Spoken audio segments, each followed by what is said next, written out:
오늘은 요한 1서 3장 10절에서 12절까지 말씀 묵상하겠습니다. 3장 10절에서 12절까지 말씀 있습니다. 이러므로 하나님의 자녀들과 마귀의 자녀들이 드러나나니 무릇 의를 행하지 아니하는 자나 또는 그 형제를 사랑하지 아니하는 자는 하나님께 속하지 아니하니라. 우리는 서로 사랑할지니 이는 너희가 처음부터 들은 소식이라. 가인같이 하지 말라. 그는 악한 자에게 속하여 그 아우를 죽였으니 어떤 이유로 죽였느냐? 자기의 행위는 악하고 그의 아우의 행위는 의로움이라. 아멘. 하나님의 자녀와 마귀의 자녀의 구별 방법. 하나님의 자녀들에게 빛으로 오신 예수 그리스도를 영접하고 성령으로 거듭난 하나님의 자녀들, 그 자녀들 중에 영적으로 아직 미성숙한 상태의 어린아이와 같은 신앙을 가진 그리스도인들, 그들은 쉽게 미혹의 대상이 될 수밖에 없다는 거예요. 그래서 의로우신 하나님과 그 아들 예수 그리스도와 함께 성령님의 인도하심을 따라 살아가는 하나님의 자녀들은 당연히 의로우신 하나님을 본받아 따르는 것이 마땅한 일입니다. 하나님의 자녀니까 아버지를 닮아 가는 것이죠. 그런데 악한 원수 마귀는 언제든지 자녀들, 아이들의 신앙, 미성숙한 어린아이와 같은 신앙을 가진 그리스도인들을 미혹할 수밖에 없다는 겁니다. 그래서 쉽게 죄를 짓고 하나님 앞에 정죄하고 하나님의 공의 앞에 서게 하는 일을 계속하고 있습니다.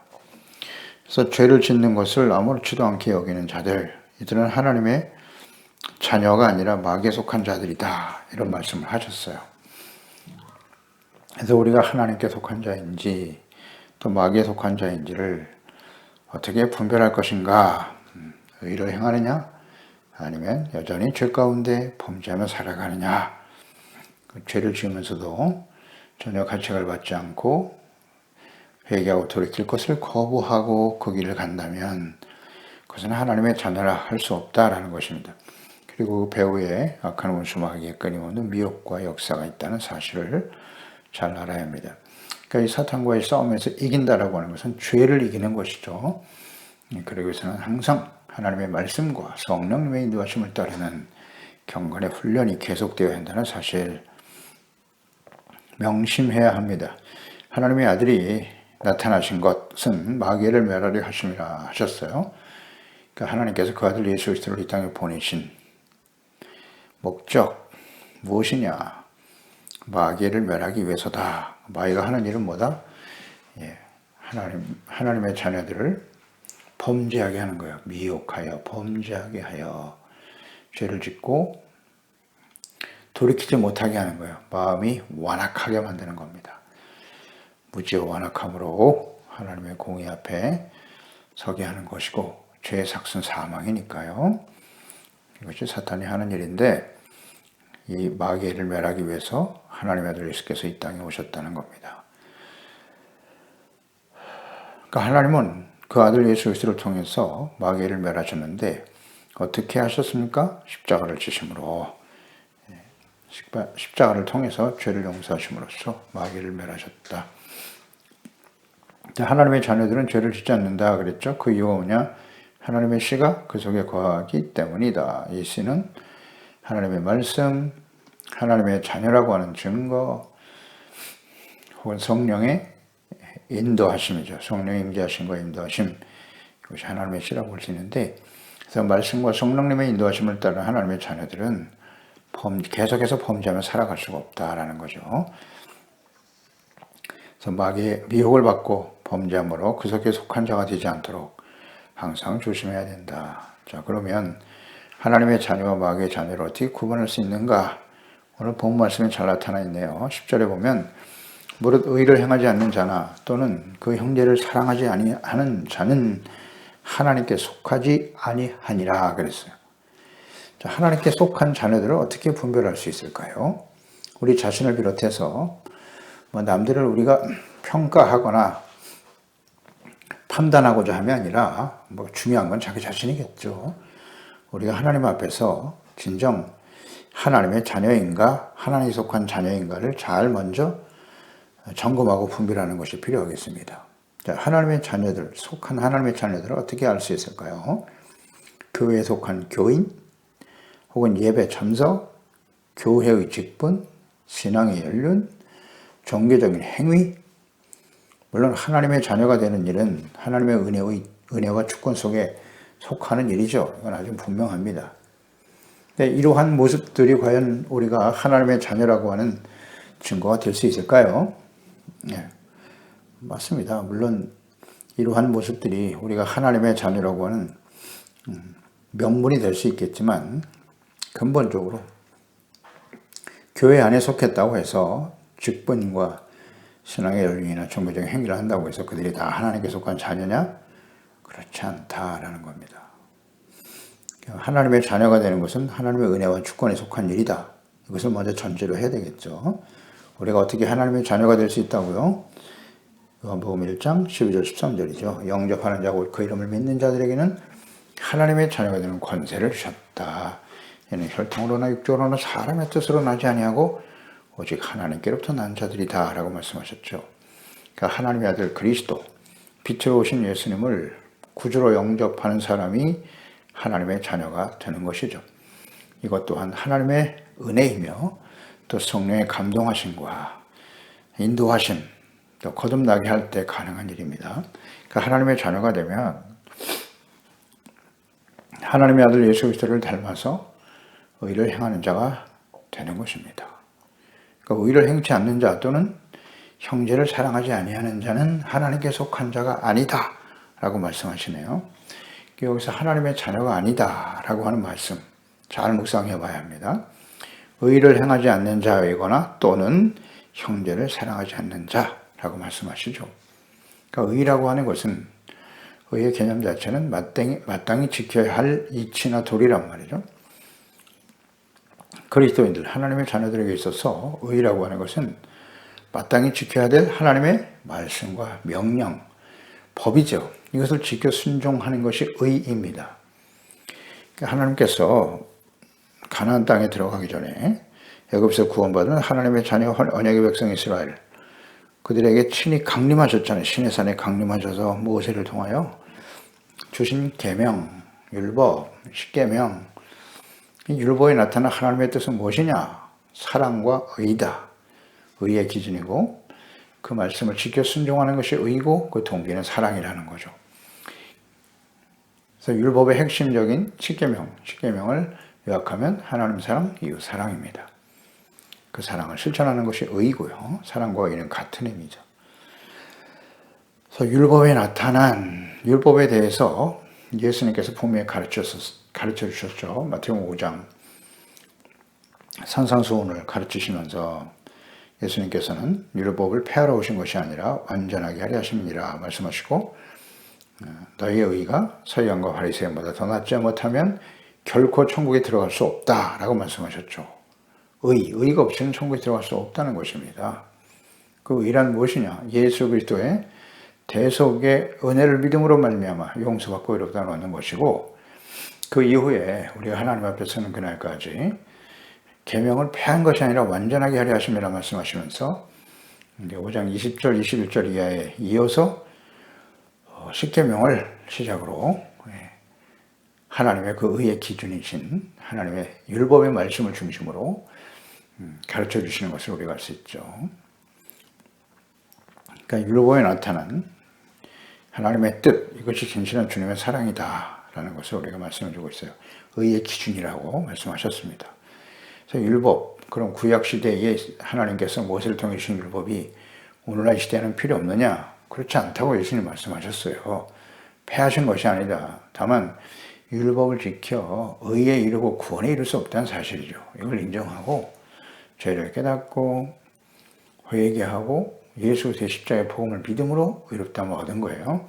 그 이후에 율법의 말씀을 잘 듣고 지켜 순종해야 한다. 하나님을 사랑하는 것이 동기가 되어 그 말씀을 순종하는 의롭고 거룩한 백성들, 자녀들로 살아가는 것이다. 이게 하나님의 뜻인데요. 율법에 나타난 하나님의 뜻, 분명 사랑이죠.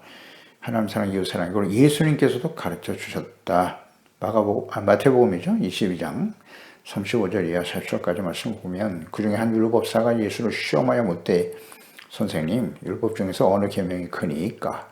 예수께서 이르시되 내 마음을 다하고 목숨을 다하고 뜻을 다하여 주 너의 하나님을 사랑하라 하셨으니 이것이 크고 첫째 되는 계명이요.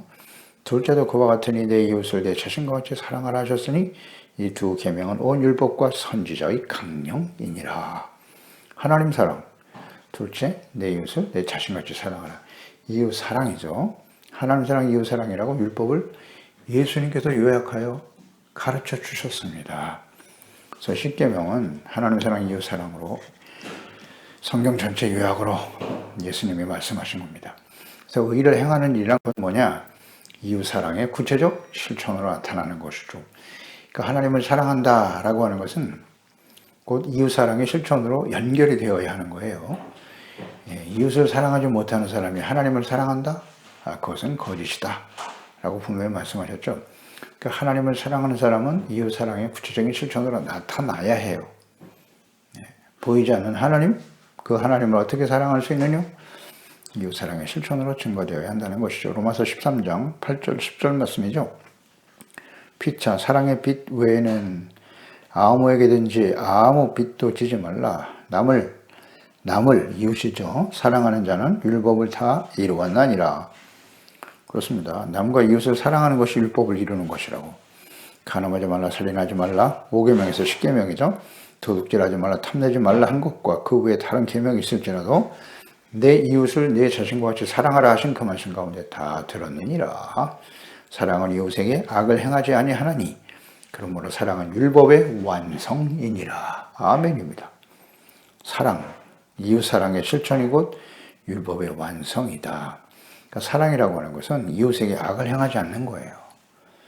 악을 행하지 않는 것이 사랑입니다. 이해하고 용납하고 불쌍히 여기는 거죠. 이것을 우리는 잘 생각해야 합니다. 이웃에 대해서 이웃 사랑, 내 이웃을 너의 자신과 같이 사랑하라. 이것을 실천하는 것이 율법의 완성이다. 갈라디아서 5장 14절에도 온 율법은 내 이웃 사랑하기를 내 자신과 같이 하라 하신 말씀에서 이루어졌나니 이웃 사랑의 실천이 율법을 온전히 지키는 것과 같다라는 거예요. 반대로 형제를 사랑하지 않는 자, 이웃을 사랑하지 않는 자는 의를 행하지 않는 것이고 그런 사람은 하나님께 속한 자녀가 아니다. 아주 분명하네요. 네, 어렵지 않습니다. 하나님 사랑과 이웃 사랑의 관계, 우리가 하나님, 이웃을 사랑하는 구체적 실천을 이루지 못한다면 우리가 하나님을 사랑한다고 하는 것은 진실이 아닙니다. 그래서 요한일서 4장 20절에서 우리가 보게 될 텐데요. 누구든지 하나님을 사랑하노라 하고 그 형제를 미워하면 이는 거짓말하는 자니 보는 바 그 형제를 사랑하지 아니하는 자는 보지 못하는 바 하나님을 사랑할 수 없느니라. 아멘입니다. 이웃 사랑, 구체적 실천. 자, 그렇다면 우리가 사랑해야 될 이웃과 형제는 누구인가? 이에 대해서 예수님이 잘 가르쳐 주신 것이 바로 선한 사마리아 사람의 비유죠. 누가복음 10장 25절 이하에 보면 어떤 율법사가 일어나 예수를 시험하여 이르되 선생님, 내가 무엇을 하여 영생을 얻으리까? 예수께서 이르시되 율법에 무엇이라고 기록되었으면 내가 어떻게 읽느냐? 대답하여 이르되 네 마음을 다하며 목숨을 다하여 힘을 다하여 뜻을 다하여 주 너의 하나님을 사랑하고 신명기 말씀 인용한 거죠. 또 내 이웃을 내 자신같이 사랑하라 하였나이다. 레위기 말씀. 그러니까 예수께서 이르시되 내 대답이 옳도다. 이를 행하라. 이게 중요합니다. 율법사가 율법 전체 내용, 영생을 얻기 위해서 무엇을 해야 됩니까? 율법을 뭐라고 기록되어 있느냐라고 예수께서 질문하셨을 때 율법사가 이 정확한 대답을 한 거예요. 그러니까 율법에 나타난 하나님의 뜻을 잘 알고 있었다는 거죠. 하나님 사랑, 이웃 사랑으로 요약했네요. 이때 예수님이 내 대답이 옳다. 그 다음 하신 말씀이 이를 행하라. 알고 있으면 의미가 없고요. 그것을 행해야 된다는 거예요. 그러면 내가 살리라. 그것은 율법을 지켜 의에 이룰 수 없다라는 것을 주님께서 잘 말씀하고 있는 겁니다. 네가 이렇게 하나님의 율법을 말하고 정확한 이해와 깨달음을 갖는다 할지라도 그것은 구체적 이웃 사랑을 실천하지 않는다면 내가 알고 있는 그 지식은 아무 의미가 없어. 무용지물이야. 라는 말씀이기도 하죠. 이것은 이 시대 오늘 우리에게 주시는 말씀이기도 해요. 우리가 신앙에 열심히 있고 주님을 위해서 헌신하고 하나님의 말씀을 잘 안다고 할지라도 이웃사랑에 대한 구체적인 실천을 하지 못한다면 이걸 행하라 그랬잖아요. 행하지 않으면 의미가 없다라는 말씀과 같은 거예요. 그래서 예수께서 대답하여 이르시되 어떤 사람이 예루살렘에서 이 질문을 했죠. 29절에 보면 그 사람이 자기를 옳게 보이려고 예수께 여쭤오되 그러면 내 이웃이 누굽니까? 즉 우리가 이웃사랑의 실천을 이웃사랑을 행하라고 주님 말씀하셨는데 그러면 우리가 사랑해야 될 이웃은 누구죠? 라고 물었던 거죠. 이제 그때 예수님께서 이 선한 사마리아 사람의 비유를 든 것입니다. 그래서 예수께서 대답하여 이르시되 어떤 사람이 예루살렘에서 여리고로 내려가다가 강도를 만나매 강도들이 그 옷을 벗기고 때려 거의 죽은 것을 버리고 갔더라. 그때에 여리고로 내려가다 강도 만난 사람이죠. 그게 바로 이웃인데 레위인이 그냥 지나갔습니다. 제사장 그냥 지나갔습니다. 그런데 사마리아 사람, 이방 사람이죠. 이방인이죠. 그는 가서 상처를 닦아주고 싸매어주고 또 나게 태워서 여관에 대어 뉘어주면서 잘 치료해달라고 돈까지 주면서 돈이 더 들면 내가 돌아올 때 다시 갚아주겠다. 아주 지극정성으로 고통받고 피 흘려 죽어가는 사람을 돌봐줬다. 그러면서 주님께서 질문하시죠. 36절에 네 생각에는 이 세 사람 중에 누가 강도 만난 자의 이웃이 되겠느냐? 이르시되 자비를 베푼 자니이다. 예수께서 이르시되 가서 너도 이와 같이 하라 하시니라. 그렇습니다. 고통받고 소외된 사람들에게 이렇게 자비를 베푸는 일, 불쌍히 여기고 도와주는 것, 이것이 이웃사랑의 실천이다. 레위인, 제사장들처럼 율법을 잘 알고 제사와 예배를 드리기 위해서 나는 부정한 사람을 피 흘리는 부정한 사람을 가까이 할 수 없다고 생각하고 율법을 지킨다고 그 곁을 떠나버린 사람보다는 비록 이방인이지만 그에게 자비와 사랑을 베푼 이것이 진정한 이웃이 아니겠는가. 그러니까 너희도 가서 이와 같이 하라 라고 말씀하시는 거죠. 그러니까 이렇게 고통받는 이웃들을 불쌍히 여기고 돕는 것, 이것이 바로 이웃사랑의 구체적인 실천이다 라고 예수님께서 말씀하신 거죠. 그러니까 이 말씀은 곧 마태복음 25장의 양과 염소의 비유로 예수님이 가르치신 말씀과 연결이 되는 것입니다. 이웃사랑의 실천이 하나님의 사랑을 실천하는 것이고 그것이 곧 의의 실천이죠. 의가 없이는 하나님 앞에 천국에 결코 들어갈 수 없다고 말씀하셨는데 이 모든 말씀, 이웃사랑에 대한 말씀과 하나님 사랑과 의의 기준에 대해서 의란 무엇인가, 이웃사랑의 구체적인 실천이 무엇인가를 연결해서 지금 묵상을 해보는 거예요. 마태복음 25장 31절 이하에 25장에는 세 가지 비유가 나오죠. 24장에는 예수 그리스도의 재림과 마지막 심판의 징조가 무엇인가에 대한 예수님의 답변이고요. 그러면 예수님의 재림과 마지막 심판을 앞두고 있는 성도 그리스도인들은, 믿는 자들은 어떻게 살아가야 하는가, 어떻게 준비되어야 하는가에 대한 비유의 말씀이 바로 마태복음 25장이죠. 그래서 열처녀의 비유, 기름을 준비하는 지혜로운 처녀가 되어서 주님을 맞이하는 자가 되어야 한다. 두 번째는 달란트 비유죠. 한 달란트, 두 달란트, 다섯 달란트 받은 자들에게 그들에게 달란트를 맡기고 주인이 다시 돌아왔다. 충성된 자가 있는가 하면 약하고 게으른 종이 있더라는 거죠.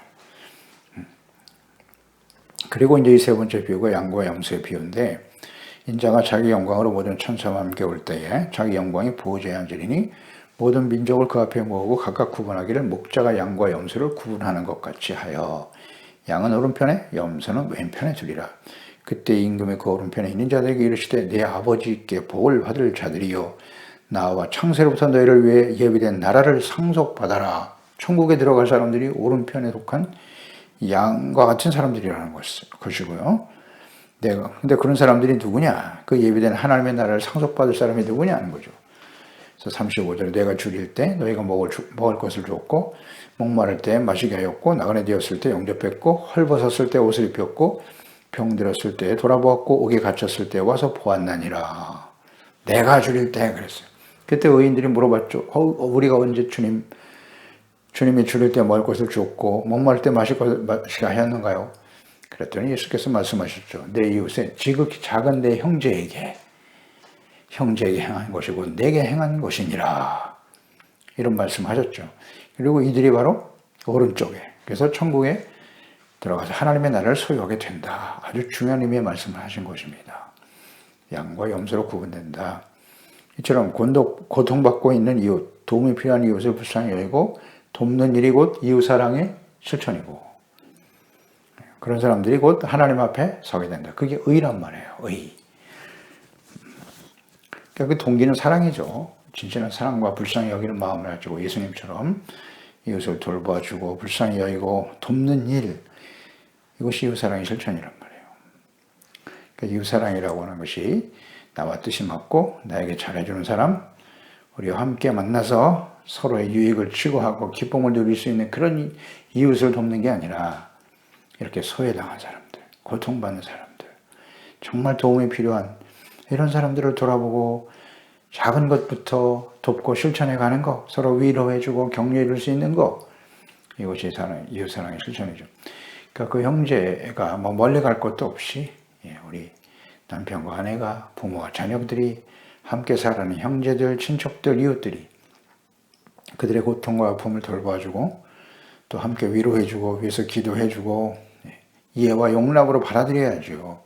서로 비방하고 정죄하고 싸우고 다투는 자가 되지 않도록 해야죠.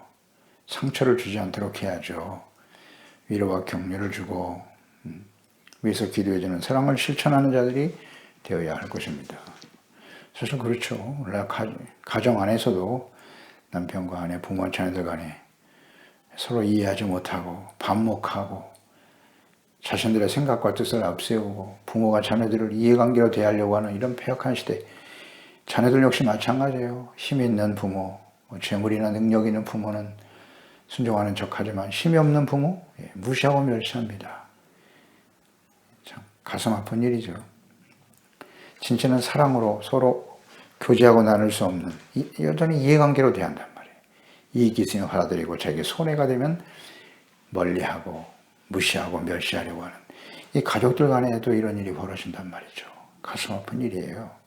그래서 뭐 멀리 볼 것 없이 소중한 우리 가족들, 이웃들, 우리 주변에 있는 가까이 있는 자들을 통해서 그들의 아픔과 슬픔을 돌보아주고 필요를 나눌 수 있는 구체적인 사랑의 실천이 필요한 것이죠. 11절에 보면 이런 사람이 이런 것이 바로 의를 행하는 거예요. 그런 사람이 하나님께 속한 하나님의 자녀라는 것이죠. 이것은 뭐 끊임없이 훈련과 노력, 물론 필요하죠. 경건의 훈련이 필요하긴 하지만 진정 우리가 하나님의 자녀라면 너무나 당연한 겁니다. 뭐 그렇게 노력하고 애써서 되는 게 아니라 빛이신 주님, 사랑의 주님 우리 안에 들어오면 주님의 사랑이 우리에게 부음받으면 사람들을 불쌍히 여기게 돼요. 긍휼히 여기는 마음으로 도울 수 있는 마음이 생겨요. 자연스러운 겁니다. 이거는. 11절에 우리는 서로 사랑할지니 이는 너희가 처음부터 들은 소식이다. 그러니까 빛에 속한 하나님께 속한 하나님의 자녀 우리잖아요. 하나님의 자녀들은 서로 사랑할지니 사랑하게 됩니다. 이는 너희가 처음부터 들은 소식이다 그랬어요. 그러니까 예수님께서 주신 새 계명이죠. 우리가 율법에 모세를 통해 주셨던 율법의 말씀, 계명의 말씀들이 하나님의 사랑, 하나님의 사랑과 이웃 사랑으로 나뉘어졌고 예수님께서 이것을 새 계명으로 요약하셔 우리에게 주셨죠. 요한복음 13장 34절 35절 새 계명을 너희에게 주노니 서로 사랑하라. 내가 너희를 사랑한 것 같이 너희도 서로 사랑하라. 명령입니다. 너희가 서로 사랑하면 조건적. 이로써 모든 사람이 너희가 내 제자인 줄을 알게 될 것이다. 아멘. 형제 간에 그리스도인들 간에 서로 사랑하는 것이 필요하죠. 서로 사랑하면 서로 사랑하는 남편과 아내 그 모습을 보고 모든 사람이 너희가 내 제자인 줄 알 것이다. 그렇습니다. 남편과 아내가 진실로 사랑할 때, 서로 사랑할 때 그것을 지켜보는, 가장 가까이서 지켜보는 것이 자녀들이잖아요. 그러면 그 자녀들이 보고 우리 부모님은 진실로 예수님의 제자구나 깨닫게 되죠. 그리고 서로 사랑하는 그 가족들, 그 가정의 모습을 보면서 주변에 있는 사람들이 저들은 정말 예수 그리스도를 믿고 따르는 제자들이구나 그렇게 인정하게 되는 겁니다.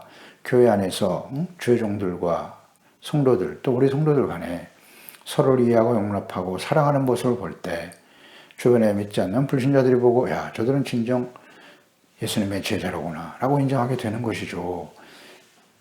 예수 안에 구원받은 하나님의 자녀인 성도들이 서로 싸우고 다투고 그것을 이웃 사람들에게 서로 비방하고 정죄하고 이것처럼 어리석은 일이 어디 있습니까? 그건 정말 하나님의 자녀라 할 수 없는 것입니다. 또 교회와 교회가 싸워요? 교회와 교회가 서로 반목하고 싸우고 그러면 세상의 모든 사람들이 그들이 전하는 복음을 들어줄까요? 예수님의 제자로 인정할까요?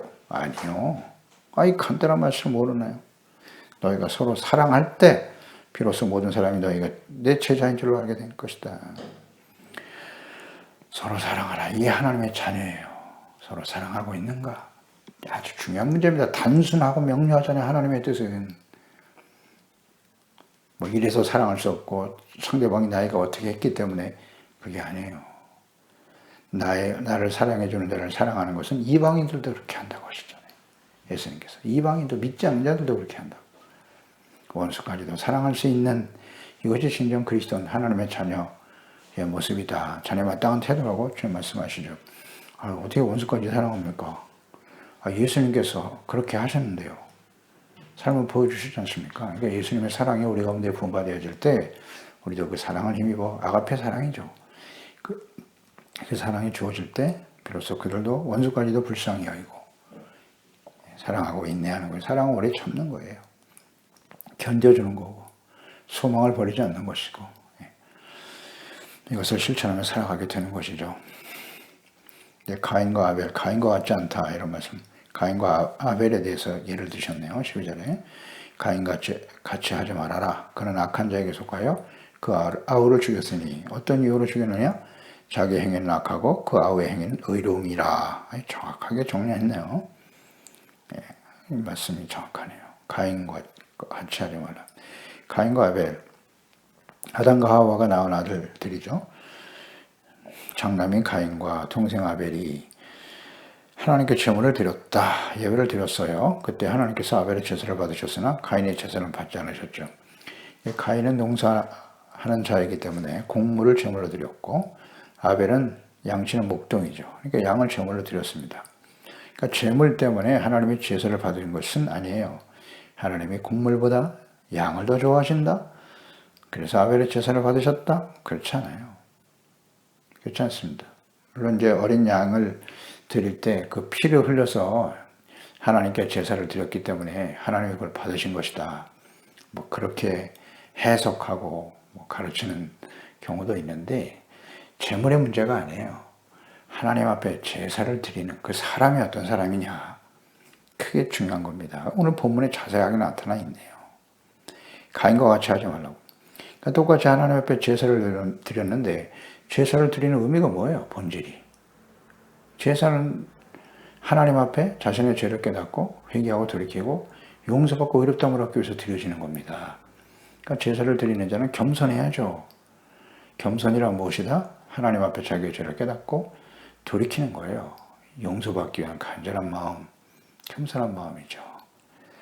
그런 자세로 하나님 앞에 제사와 예물을 드려 의롭다함을 얻기 위해서 드리는 겁니다.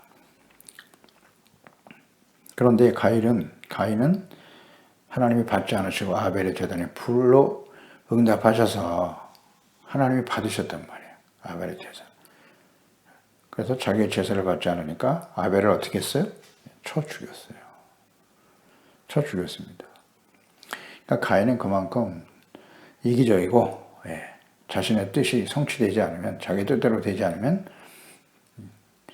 동생까지도 죽일 수 있는 아주 악한 자죠. 악한 자입니다. 그래서 여기 분명히 정리되어 있네요. 자, 가인같이 하지 말라 그랬고 그가 악한 자에게 속했다는 거예요. 왜 가인을 하나님께서 그 제사를 받지 않으셨냐면 악한 자에게 속했고 그 아우를 죽였다. 어떤 이유로 죽였느냐 아우를? 자기의 행위는 악하고 아우의 행위는 의롭다. 네, 아주 정확하게 정리가 되네요. 그러니까 아벨은 의를 행하는 자였고 가인은 악을 행하는 자였다는 거죠. 오늘 말씀과 정확하게 적용이 되고 하나님의 뜻이 잘 나타나 있다고 볼 수 있겠죠. 똑같이 제사를 드려요. 신앙생활을 합니다. 예배를 드립니다. 그런데 그 중에서 가인과 같이 악인의 모습으로 제사와 예배를 드리고 주님을 섬기는 사람이 있는가 하면 의를 행하는 아벨과 같은 사람이 있다는 것이죠. 그렇겠죠. 이제 하나님은 정확하게 우리 중심을 다 보고 계시기 때문에 주님께서 말씀하고 계시는 겁니다. 그래서 가인은 자기 행위는 악했다. 그리고 아우인 아벨의 행위는 의롭기 때문에 가인이 아벨을 죽였다. 이것은 이러한 모습은 모든 역사 속에 계속돼요. 이 악인과 의인의 삶은 계속 되어지는 겁니다. 이 세상에 뭐 많은 부류의 종류의 사람들이 있지만, 계층의 사람들이 있지만, 간단하게 요약하면 악인과 의인으로 나눌 수 있는 거예요. 예수님을 한번 볼까요? 그 악인들이 꼭 불신자들이냐? 그렇지 않아요. 하나님의 언약의 백성들 중에도 얼마든지 악인이 될 수 있어요. 의인과 악인. 뭐 이건 역사 속에 계속되어 왔던 일이고요. 뭐 구약시대의 선지자들 보세요. 의롭고 진실한 하나님의 말씀을 전하는 의로운 선지자들이 있는가 하면 그들을 끊임없이 박해하고 죽이려고 하고 멸시했던 악인들. 그 악인들이 누구냐? 하나님의 백성들이었단 말이에요. 언약의 백성들이. 선지자라고 하는 자들이 악을 행했단 말이에요. 예수님 당시에 보세요. 예수님을, 의로우신 하나님의 아들, 죄가 없으신 예수님을 죽인 사람들이 누구예요? 대제사장, 서기관, 당시의 거짓 목자들이죠. 바리새인들과 같은 모습, 그대로 가지고 있죠. 가인과 같은 모습을 가진 사람들이에요. 왜 예수님을 죽였을까요? 자신의 행위가 악하기 때문이에요. 그래서 빛으로 오시고 생명과 구원으로 오신 예수님을 죽였다. 요한복음 3장 20절이죠. 악을 행하는 자마다 빛을 미워하여 빛으로 오지 아니하나니 이는 그 행위가 드러날까 하며 예수는 빛으로 오셨죠. 그리고 자신들의 죄를 드러내니까. 그래서 자신의 행위는 악하고 예수님의 말과 행동은 의롭기 때문에 빛을 제거하고 십자가에 못 박아 죽인 거예요. 그들이 바로 가인의 후손들 아니겠어요? 동일하죠. 모든 시대에 이것은 계속되어 왔고 오늘날도 우리의 심령 속에서 혹은 교회 안에서 예수 믿고 구원받은 하나님의 자녀들 중에도 가인과 같이 행하는 자들이 있다는 거예요. 그런 사람들은 진실로 하나님께 속한 자가 아니다. 분명히 말씀해 주고 있죠. 그래서 잠언서 15장 29절에도 여호와는 악인은 멀리하시고 의인의 기도를 들으신다라고 말씀하셨거든요. 그래서 우리는 언제나 하나님 앞에서 하나님께 속한 자는 자비와 긍휼, 불쌍히 여기는 거예요. 주님이 우리를 사랑하신 같이 서로 사랑하고 이해하고 용납하는 것, 이것 진정 하나님의 자녀의 모습이죠. 그래서 교회 안에도 알곡과 가라지 분명히 나뉘어져 있습니다. 예수님께서 오시면 데려감을 당할 자와 이 땅에 남겨질 사람이 있다. 산자와 죽은 자라고 말씀하시기도 하셨고요. 빛에 속한 자와 어둠에 속한 자, 하나님께 속한 자와 죄악과 사단의 유혹에 빠져 사단의 마귀에 속한 자들이 있을 것이다. 이렇게 말씀하고 있는 것이죠. 그래서 이 말씀 앞에서 우리는 하나님께 속한 자인가? 우리 자신을 잘 살펴보고요. 그렇게 어렵지 않아요. 어렵지 않습니다. 하나님 사랑, 이웃 사랑을 실천하는 것인데 그것은 곧 이웃 사랑의 구체적인 실천으로 나타나야 한다. 가정에서부터 도움이 필요하고 고통과 어려움 중에 있는 자들을 돌아보고 자비와 긍휼로 대할 수 있는 구체적 작은 일부터 실천해가는, 그래서 하나님께 속한 자로 하나님 앞에 설 수 있는 저희들이 되어야 할 것입니다. 기도하겠습니다. 하나님 아버지, 오늘도 주의 말씀을 듣습니다. 하나님께 속한 자와 마귀에 속한 자, 어떻게 구분할 수 있을까요? 이것은 곧 의를 행하는 자와 악을 행하는 자라고 말씀하셨는데, 의를 행하는 것이란 뭐냐? 형제와 이웃을 사랑하는 것입니다. 예수님께서도 내가 너희를 사랑같이 너희가 서로 사랑하라 라고 말씀하셨는데, 서로 사랑하라고 하는 이 말씀을 순종하는 사람, 하나님에 속한 자예요. 그렇지 않다면 그것은 하나님에 속한 자가 아니다 라고 분명히 말씀하고 계시죠. 그래서 하나님 사랑, 이웃 사랑은 우리 가족들부터 부모, 형제 간에, 남편과 아내들, 우리 소중한 지체들, 이웃들 간에, 교회 안에, 우리 사랑하는 지체들 간에 실천할 수 있는 저희들이 되어야 합니다. 서로를 불쌍히 여기고 자비와 긍휼로 대하신 그 주님의 마음으로 서로를 이해하고 용납하고 그리스도 안에서 하나됨을 온전히 이루어가는 진실한 하나님의 자녀로, 하나님께 속한 자녀로 살아갈 수 있는 저희들이 되도록 주의 말씀과 성령으로 우리를 깨우쳐 주시고 인도해 주시옵소서. 예수님의 이름으로 기도드리옵나이다. 아멘.